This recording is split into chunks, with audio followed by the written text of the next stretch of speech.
Hello friends, मैं भावना और मेरे चैनल में आप सबों को भावना का प्यार भरा नमस्कार और दुर्गाष्टमी की बहुत बहुत बहुत शुभकामना। तो आज मैं आप लोगों को दुर्गाष्टमी की कथा और पूजन विधि बताने जा रही हूँ। तो मेरे चैनल में मेरे वीडियो में लास्ट तक बने रहें। कथा के अनुसार देवी पार्वती के रूप में महागौरी ने भगवान शिव को पति रूप में प्राप्त करने के लिए कठोर तपस्या की थी।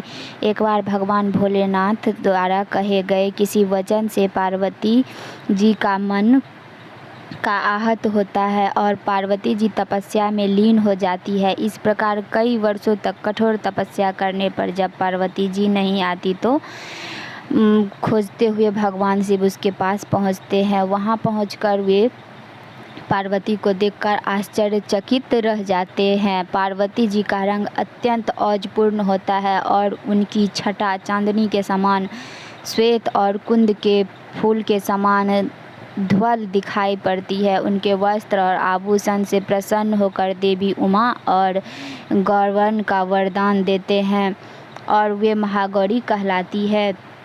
दुर्गा अष्टमी तिथि परम कल्याणकारी, पवित्र, सुख देने वाली और धर्म की वृद्धि करने वाली अष्टमी माँ भगवती का पूजन करने से कष्ट दुख मिट जाते हैं और शत्रुओं पर विजय प्राप्त होती है। माँ की शास्त्रीय पद्धति से पूजा करने वाले रोगों से मुक्त होकर धन वैभव से संपन्न होते हैं। देव, दानव, राक्षस, गंधर्व, नाग, यक्ष, किन्नर, मनुष्य आदि सभी अष्टमी और नवमी को ही पूजा करते हैं। कथाओं के अनुसार इसी तिथि को माँ ने चंड मुंड राक्षसों का संहार किया था। महाअष्टमी के दिन माता गौरी की पूजा की जाती है। महाअष्टमी के दिन स्नान के बाद ही माँ का खोजा पूजन करें।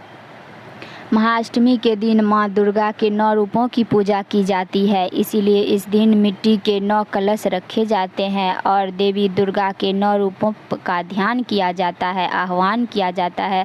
अष्टमी के दिन कुल देवी की पूजा के साथ ही माँ काली, दक्षिणी काली, भद्र काली और महाकाली की भी आराधना की जाती है।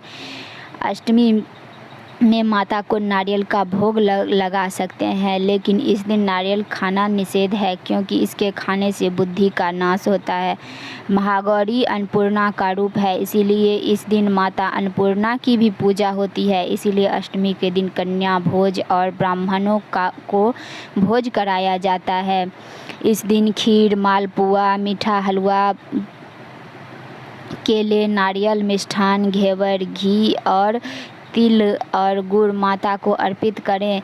यदि अष्टमी को पारना करते हैं तो विविध प्रकार से महागौरी की पूजन कर कीर्तन, नृत्य आदि उत्सव मनाना चाहिए। विविध प्रकार से पूजन हवन कर 9 कन्याओं को भोजन खिलाना चाहिए। हलवा आदि प्रसाद वितरण करना चाहिए।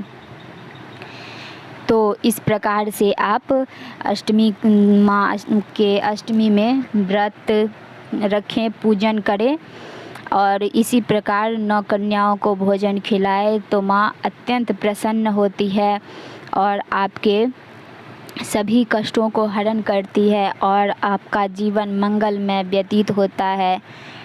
शारदे माँ आपकी सभी मनोकामना को पूर्ण करती है।